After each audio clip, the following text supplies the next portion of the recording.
नमस्कार दोस्तों, ASB news India के डिजिटल पैनल आपके अपने Facebook page, YouTube channel Amrish Baliyan पर आप सबका हार्दिक स्वागत है, अभिनंदन है।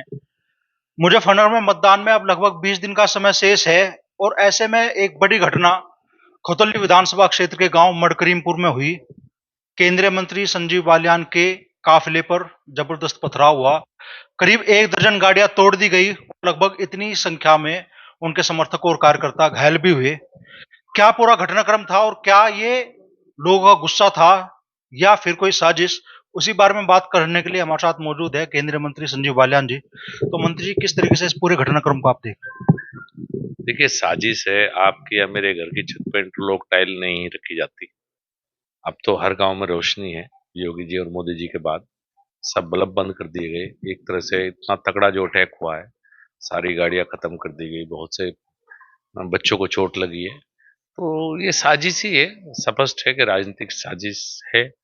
बस भगवान का शुक्र ये है कि वो साजिश करता कामयाब नहीं हो पाए जो दंगा वे भड़काना चाहते थे। कि चोट तो लगी है पर किसी साथी की जान नहीं गई, इसलिए भगवान का ही शुक्र कहूंगा जो वहां हालात थे वहां किसी की भी जान जा सकती थी। हैं? पूरा घटनाक्रम क्या था?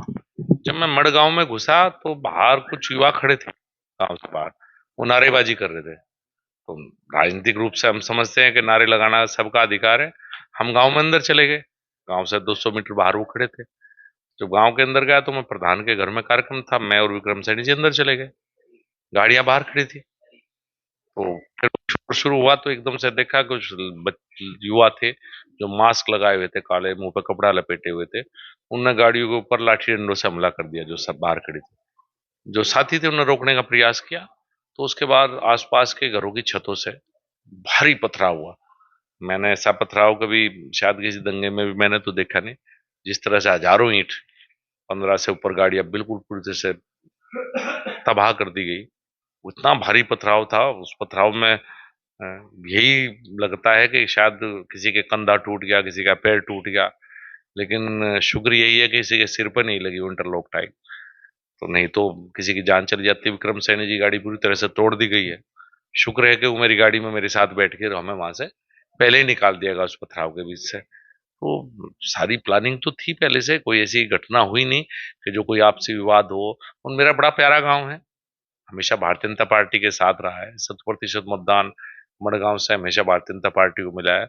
मैंने भी कभी बहुत ही सबसे मधुर और प्यारे रिश्ते मेरे वहां पे हैं। कल हम भी मडकरीमपुर गांव में थे, लोगों से चर्चा भी हमने की। कुछ लोग पक्ष में थे, कुछ विपक्ष में थे। और खास तौर पे मतलब आकलन हमें यही लगा कि भी मैक्सिमम लोग अब भी, चूंकि बीजेपी का कोर वोटर है, इस बार भी बीजेपी के पक्ष में है।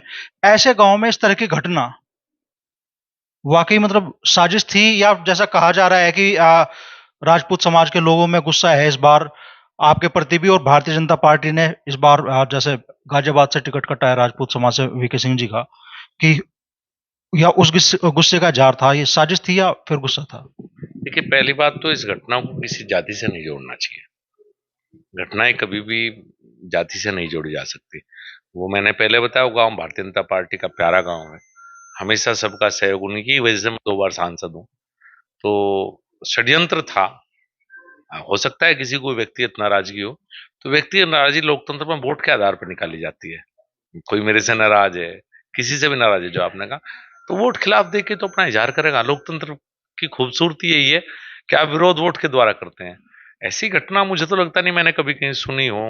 इस तरह घटना उत्तर प्रदेश में, पश्चिम, विशेषकर पश्चिम उत्तर प्रदेश में, ये इस तरह की पहली घटना है। और ये घटना एक जान लेने की साजिश है। उसमें मेरी भी जा सकती थी, विक्रम भी जा सकती थी, कि कार्यकर्ता भी जा सकती थी।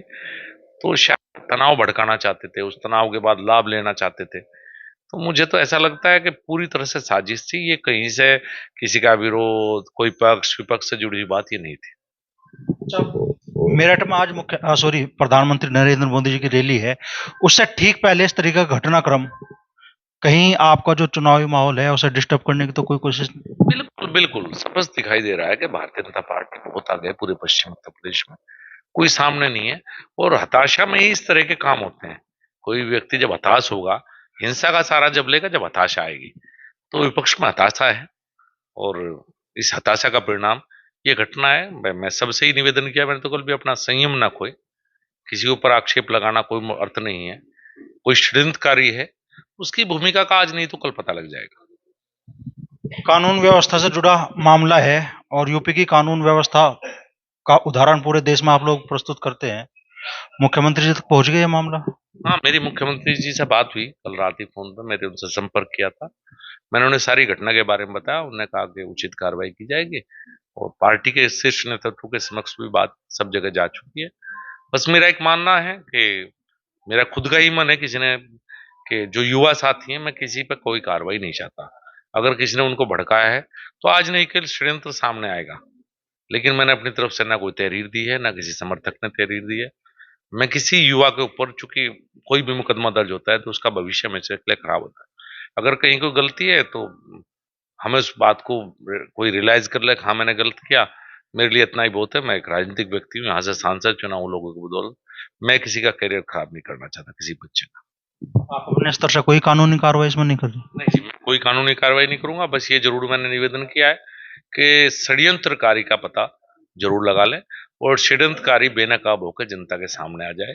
इतना मैंने प्रशासन से जरूर अनुरोध किया है। जो साजिश करता है, चलिए ठीक है, आप कह रहे हैं युवा है, हो सके बहकावे में आगे हो, लेकिन जो साजिश करता है उस पर तो फिर नकेल कसी जानी चाहिए। देखिए, राजनीति में नकेल यही कसी जाती है कि चेहरा उसका बेनकाब हो जाए, जनता के सामने आ जाए। मैं तो यही चाहूंगा कि चेहरा बेनकाब हो जाए जनता के सामने, और वो आएगा। ऐसा नहीं कि वो नहीं आएगा। पुलिस के अपने काम करने के तरीके हैं, कॉल डिटेल्स हैं, कौन कौन जुड़ा हुआ है, कुछ वीडियो भी हैं। तो पुलिस अपने माध्यम से पता करेगी और जनता के सामने लाना चाहता हूँ मैं षड्यंत्रकारी को। मैं किसी पर और कोई कार्रवाई नहीं चाहता। तो अब इस घटना के बाद में जाहिर सी बात है आपके समर्थकों में भी चिंता है, आप परिवार भी चिंतित होगा, तो सुरक्षा का दायरा बढ़ेगा आपके? मैं जब केंद्रीय मंत्री बना तो मेरे आज भी याद है, माननीय राजनाथ जी गृह मंत्री थे। उन्होंने मुझे कहा था कि संजीव, जज सुरक्षा आप ले लीजिए। तो मैंने उनसे निवेदन किया था कि सुरक्षा के बाद लोगों के बीच में इस तरह से नहीं रह पाते। मैंने कभी कोई सुरक्षा नहीं ली और सब ईश्वराधीन है। कल भी भगवान ने मदद की, हम लोग बचे। तो मैं बहुत ज्यादा सुरक्षा में भरोसा नहीं करता कि ब्लैक कैट कमांडो मेरे चारों तरफ चलाएं और मुझे जनता से दूर कर दें। वो मैं तो आम नागरिक ही बना रहना चाहता हूँ।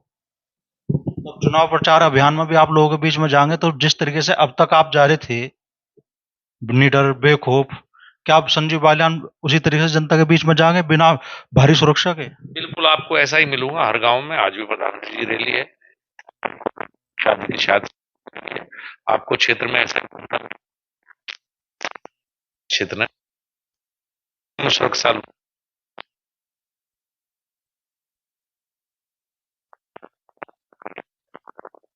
से बाजी है, ये कहीं कुछ ऐसी बात नहीं। चल क्या कर जी,